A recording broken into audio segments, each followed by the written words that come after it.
할렐루야. 함양지울교회 교회 여러분, 오늘도 하루를 지내시느라고 수고 많으셨어요. 내일 읽게 될 성경 통독 구간은 다니엘 10장에서 12장이 되겠습니다. 이스라엘 백성들이 본토로 귀환한 후에 그 이스라엘 백성을 에워싼 주변 정세가 어떻게 흘러갈 것인지에 대한 말씀이 예고되고 있습니다. 그 시대를 이스라엘 백성들이 어떻게 살아냈는지에 대한 자세한 내용은 성경에 나오지 않습니다. 왜냐하면 하나님께서 말라기 선지자를 끝으로 세례 요한이 나타나기까지 예언자를 허락하시지 않았기 때문에 그 시대 백성들에게 주었던 예언자의 말씀도 없고 또 그들의 사역에 대한 이런 기록이 없기 때문에 성경에서는 우리가 그 시대 상황을 만날 수가 없습니다. 다행히 역사책에 기록으로 그 시대가 남아있기 때문에 우리가 자세히 역사책을 통해서 접하여서 그 시대가 어떠한 시대였는지를 알 수 있습니다. 구약 말라기 이후에 신약 세례 요한이 등장하기까지 성경에 기록되어 있지 않은 부분이라 그래서 그 시대를 신구약 중간 시대라고도 말합니다.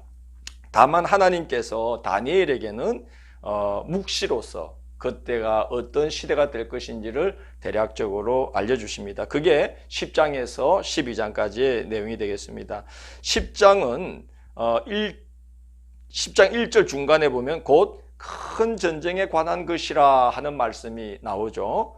이제 그 앞으로 이어질 그 보게 될 다니엘에게 보여줄 환상의 내용은 큰 전쟁에 관한 것이라는 겁니다.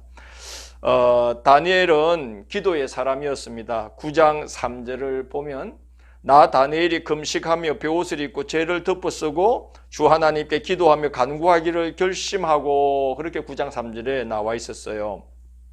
오늘 본문 10장 2절 3절에도 그때 나 다니엘이 새 이래 동안을 슬퍼하며 새 이래가 차기까지 좋은 떡을 먹지 아니하며 고기와 포도주를 입에 대지 아니하며 또 기름을 바르지 아니하니라 이렇게 기록되어 있습니다. 다니엘은 왜 이렇게 기도에 매진했겠습니까? 10장 12절에 그 답이 나와 있어요. 그가 내게 이르되 다니엘아 두려워하지 말라. 네가 깨달으려 하여 내 하나님 앞에 스스로 겸비하게 하기로 결심하던 첫날부터 내 말이 응답받았으므로 내가 네 말로 말미암아 왔느니라고 천사가 일러줍니다. 다니엘은 시대의 징조와 장차 하나님께서 역사를 어떻게 펼쳐나가실지 또 그것이 자기 백성 이스라엘과는 어떤 연관이 있을지를 깨닫게 해달라고 하나님 앞에 근신하며 겸비하게 기도하였던 것입니다. 다니엘은 기도의 사람이었습니다. 하나님께서 기도를 들으시고 천사를 보내어 응답하십니다. 10장 14절에 이렇게 기록되어 있습니다. 이제 내가 마지막 날에 네 백성이 당할 일을 내게 깨닫게 하러 왔노라. 이는 이 환상이 오랜 후의 일임이라 하더라. 이렇게 기록되어 있습니다. 이 기도의 응답을 주셨는데 마지막 날에 그 한 시대의 마지막 때에 이스라엘 백성들이 당할 일을 다니엘로 하여금 깨닫게 해주려고 천사를 보내셨는데 그가 보게 될 환상은 다니엘이 한참 후에 살아서가 아니라 나중에 오랜 후의 일이다 하는 것입니다. 기도의 응답은 기도하던 첫날에 주어졌습니다. 그러나 13절을 보면 바사 왕국의 군주가 21일 동안 가로막아서 천사장 미가엘이 도와주기까지 지체되었다고 말합니다. 이건 실제 바사 왕국의 왕을 뜻하는 것이 아니라 이 바사 왕국의 군주는 사탄의 권세를 힘입은 어두운 세력을 상징하는 것입니다. 다니엘이 기도를 하는 순간 그 기도가 하늘에는 응답되었지만 바사 군주가 막아서 어두운 세력이 막아서 그 기도가 응답으로 나타날 때까지는 시간이 걸렸다 하는 것입니다. 그래서 우리가 기도하면 즉시 하늘에 상달되지만 응답은 때가 되면 나타나게 되어 있다는 걸 알 수 있습니다. 천사는 장차 전개될 역사의 큰 그림을 일러줍니다. 20절 후반부를 보면 내가 돌아가서 바사 군주와 싸우려니와 내가 나간 후에는 헬라의 군주가 이를 것이라, 이렇게 천사가 일러줍니다.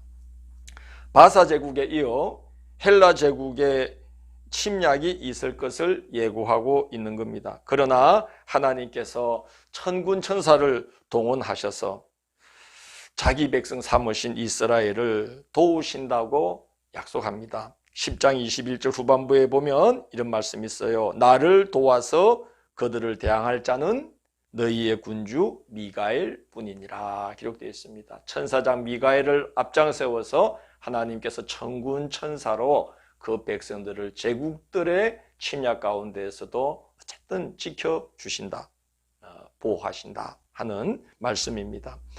11장은 바사에 이어서 헬라 제국이 등장하고 그 제국이 남북으로 분열되어서 대립하고 그 대립하는 가운데 이스라엘 백성들이 겪게 될 일에 대한 예고를 합니다.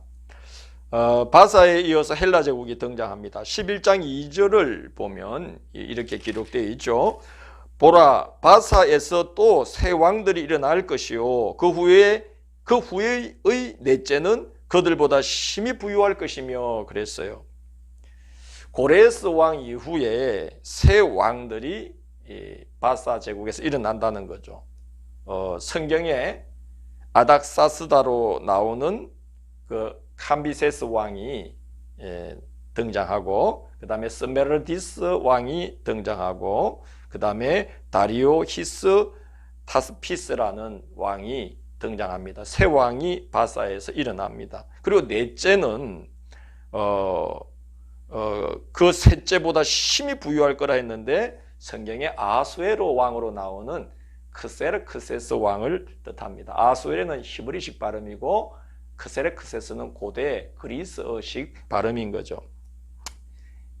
이 아수에로가 얼마나 부유했으면 에스더서 1장 4절을 보면 그가 나라의 부함과 위엄의 혁혁함을 나타내기 위해서 나라의 고관 대작들을 다 불러 모아서 잔치를 벌이는데 180일 동안 잔치를 벌입니다.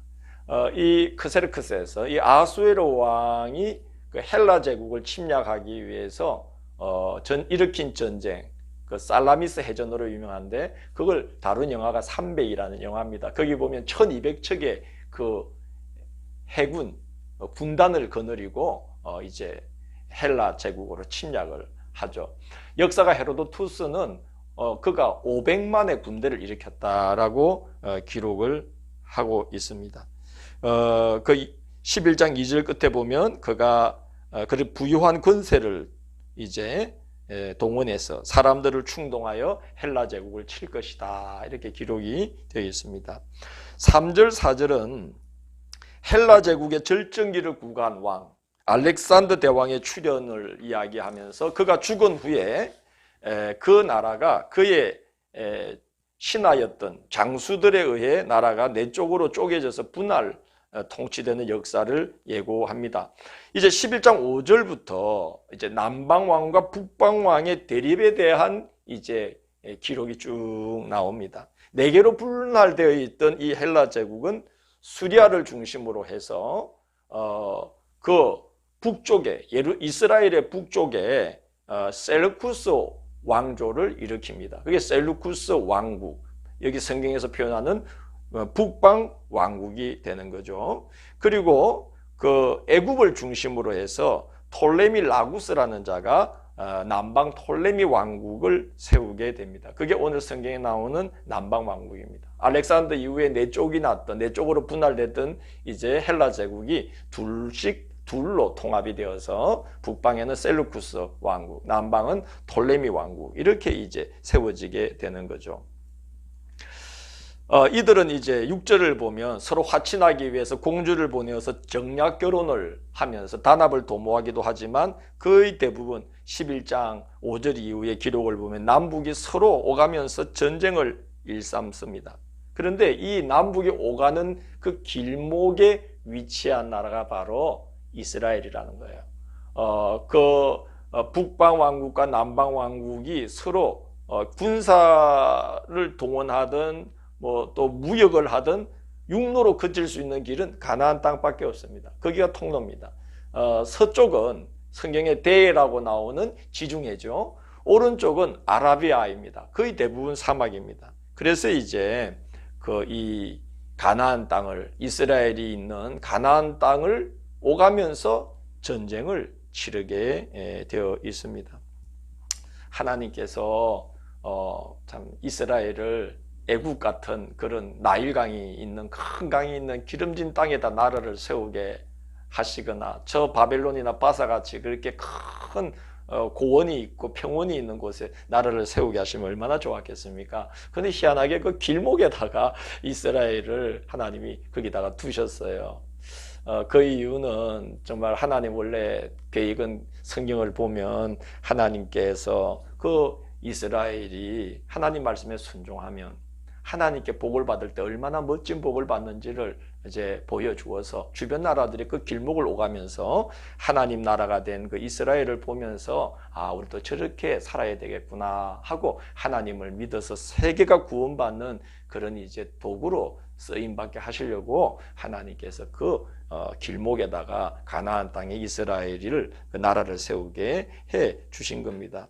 그러나 이스라엘은 하나님 앞에 순종하지를 않았지요. 그래서 정말 그 땅이 남북 왕국에 오가면서 그 이스라엘을 짓밟게 되는 그런 이제 땅이 되고 말았습니다. 11장은 남북 왕국이 서로 오가면서 전쟁을 하는 기록입니다.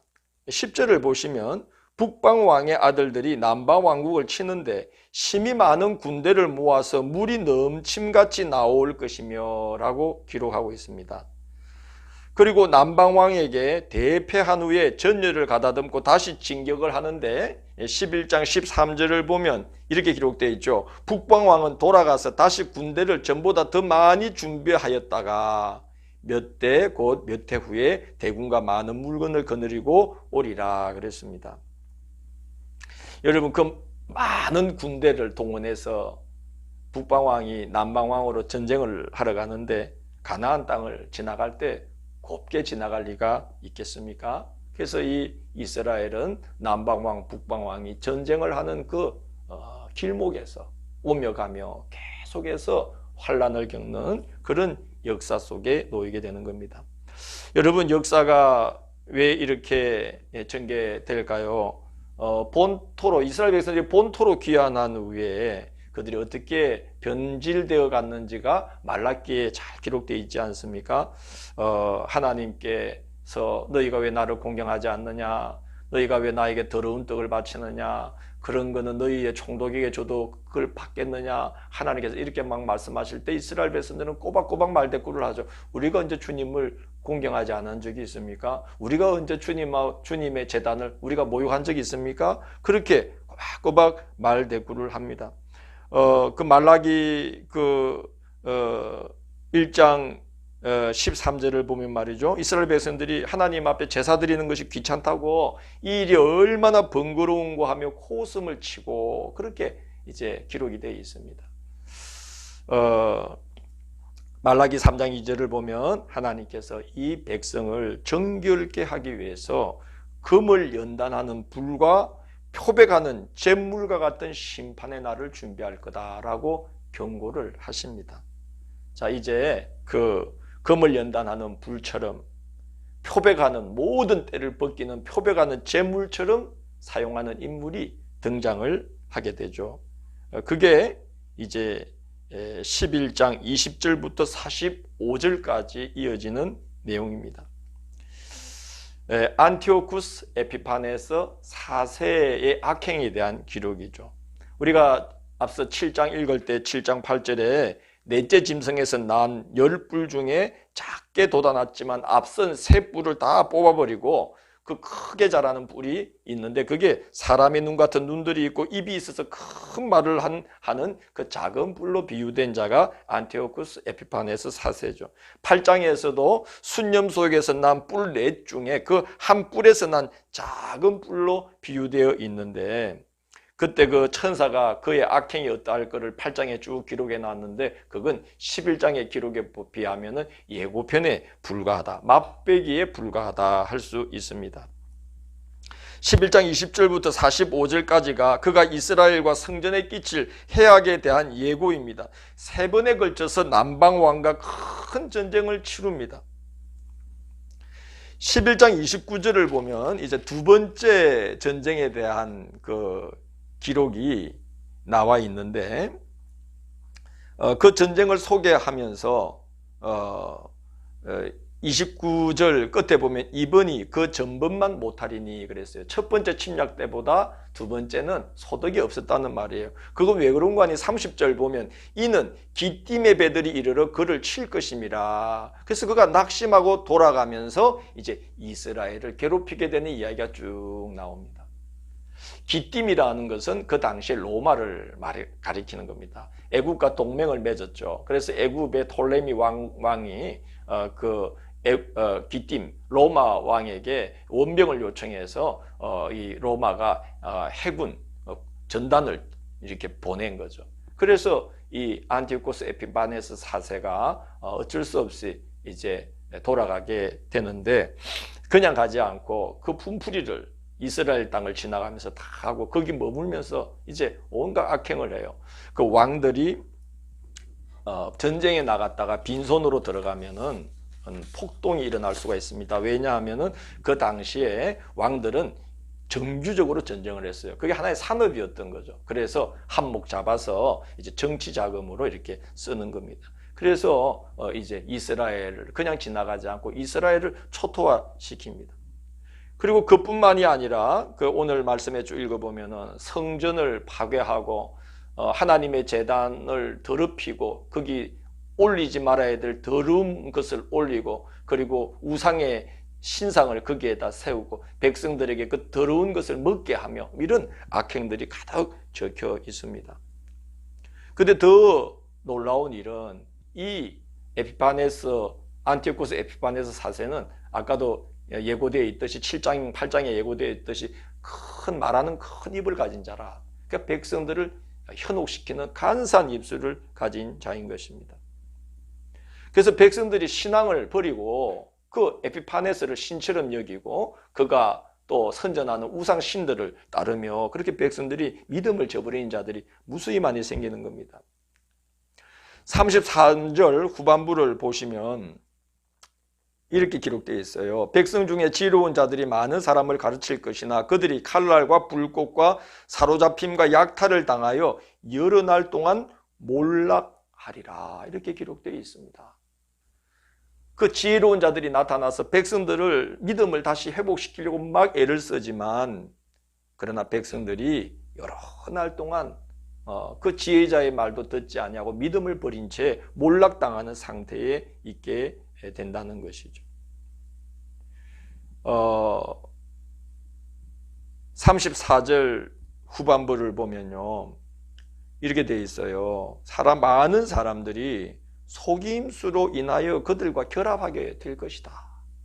그 악행을 일삼는 안티오코스 에피파네스에 동조된 자들과 함께 결탁을 할 것이라는 거죠. 그래서 이 사람은 이스라엘 땅과 신앙을 거의 초토화시킵니다. 그 악행이 20절부터 45절 끝절까지 11장 끝절까지 쭉 기록되어 있는데 그런 중에도 하나님의 섭리는 진행이 된다는 겁니다. 35절을 보면 또 그들 중에 지혜로운 자 몇 사람이 몰락하여 무리 중에서 연단을 받아 정결하게 되며 라고 기록이 되어 있습니다. 이 말 무슨 말이겠습니까? 이 35장 이 말은 지혜롭게 여기지던 자들, 그래서 백성들을 지혜로 믿음을 일으키려고 하던 자들도 몰락하게 되는 그런 상황이 벌어지게 되지만 그런 중에도 잘 연단받아서 정결하게 되는 자들이 세워진다는 하나님께서 그 하나님을 굳게 신뢰하는 자들, 연단 중에 정금 같은 믿음으로 세워지는 자들을 통해서 하나님이 당신의 주권을 나타내신다는 거죠. 의의 최후 승리를 보여주신다는 겁니다. 자, 이렇게 악행을 일삼은 이 사람이 바로 셀루쿠스 왕국의 왕 안티오쿠스 에피파네스 4세, 북방 왕 중에 한 사람입니다. 여러분, 우리가 이 안티오쿠스가 자기 왕호 별명을 에피파네스라고 지은 자체가 엄청난 교만입니다. 왜냐하면요, 우리 그리스도께서 나타나심을 기념하는 우리 절기, 기독교 절기가 주현절이죠. 주님이 모습을 현현해 주셨다. 그래서 이 현현한다 할 때 그게 이제 에피파니입니다. 그래서 주현절을 에피파니라고 부릅니다. 신성이 모습을 드러냈다는 뜻이죠. 근데 안티오쿠스가 자기를 신의 현현이라고 이제 주장을 한 건데, 얼마나 그 입이 말에 능하면 많은 사람들이 거기에 현혹될 정도로 정말 큰 입이 달린 뿔과 같은 자인 것입니다. 그래서 이스라엘 백성들도 현혹되어 신앙을 버리기가 일쑤였습니다.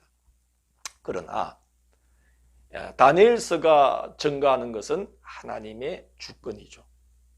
이 사람 안티오쿠스 에피파네스 4세는 8장 25절에 그가 사람의 손으로 말미암지 아니하고 깨어지리라고 예고되어 있습니다. 11장 45절에서는 그의 종말이 이르리니 도와줄 자가 없으리라 라고 기록되어 있습니다. 사람의 손으로 말미암지 않고 깨진다는 것은 하나님에 의해서 가루가 된다는 거예요. 그가 많은 군사를 이끌고 남방 왕국을 치던 중에 오늘 보면 11장 44절에 보면 동북에서부터 소문이 이르러 그를 범민하게 함으로 그랬어요. 그 셀루쿠스 왕국의 동북 쪽에 바사의 제국의 그 남은 무리들과 파르티안 사람들이 결탁을 해서 이제 그 셀루쿠스 왕국을 치려고 이렇게 침략을 했다는 소식을 듣고 본토로 돌아가게 됩니다. 아무것도 얻지 못하고 돌아갔죠. 당연히 왕권이 약해지고 그는 정말 비참하게 그 정신질환이 와서 폐위되어서 쓸쓸하게 그 인생의 마지막을 고하게 되었다고 합니다. 하나님의 주권이 드러나는 것이죠. 12장은 연단 중에 인내하는 자가 받을 상급에 대한 말씀입니다. 12장 1절 보면 하나님의 천사가 다니엘에게 이렇게 일러줍니다. 그 개국 이래로 그때까지 없던 환란이 있을 것이나 내 백성 중에 책에 기록된 자는 구원을 받을 것이라고 천사가 일러줍니다. 2절을 보면 그때에 죽은 자도 일으켜 세워서 심판대 앞에 서게 되는데 영광을 받을 자도 있고 부끄러움을 당할 자도 있을 것이라고 일러줍니다. 영광 받는 자리에 백성들이 서야 된다는 말씀이죠. 특히 3절을 보면 그런 중에도 사람을 옳은 대로 돌아오게 한 자는 별과 같이 영원토록 빛나리라고 거기 12장 3절에 기록되어 있습니다. 지혜 있는 자는 궁창의 빛과 같이 빛날 것이요 많은 사람을 옳은 대로 돌아오게 한 자는 별과 같이 영원토록 빛나리라. 참 말은 좋지만 얼마나 어려운 말씀입니까? 아까 봤듯이 남북 왕조가 전쟁을 치르는 통에 특별히 안티오쿠스 에피파네스 4세 같은 자들에게 현혹되어서 지혜 있는 자들도 백성들을 신앙으로 이끌려고 막 애를 쓰던 지혜자들도 넘어지는 판국인데 그런 중에 믿음을 지키면서 사람들을 옳은 대로 다 인도하는 그 사람은 얼마나 귀한 사람입니까? 그런 자는 하늘의 별과 같이 그가 빛나는 자리에 하나님이 세워주신다. 이렇게 약속을 하고 있습니다. 7절 후반부를 보면요, 참 그 어려운 때예요. 다니엘이 그거 언제쯤 이 일이 끝납니까? 물으니까 7절 끝에 보면 천사가 이렇게 말씀을 해요.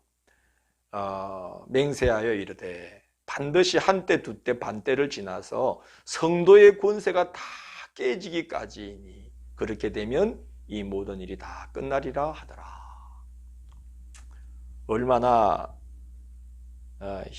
힘든 상황이 기다리고 있으면 성도의 권세가 다 깨질 지경이 이르려면 하나님께서 택한 자들을 위해서 그때를 감해 주시는 거죠. 계시록에 보면, 요한계시록 보면 그런 표현이 있습니다. 하나님이 택한 자들을 사랑하사 그때를 감하신다고 그랬거든요. 그래서 성도의 권세가 다 깨어져 나가지 않도록, 깨어질 지경이 갔을 때에 모든 일을 다 하나님이 끝내시는 심판의 때를 허락해 주신다 하는 말씀입니다. 10절을 보면 이제 많은 사람이 그런 중에도 연단을 받아서 스스로 자기를 정결케 하는 자들도 세워질 건가 하면, 어떤 사람은 악을 행하면서도 그가 도무지 아무것도 깨닫지 못하고 악을 행하면서도 알지 못한다는 거예요. 자기 잘하고 있다고 착각을 한다는 거죠. 이런 어려운 시대가 기다리고 있다, 이렇게 말씀합니다.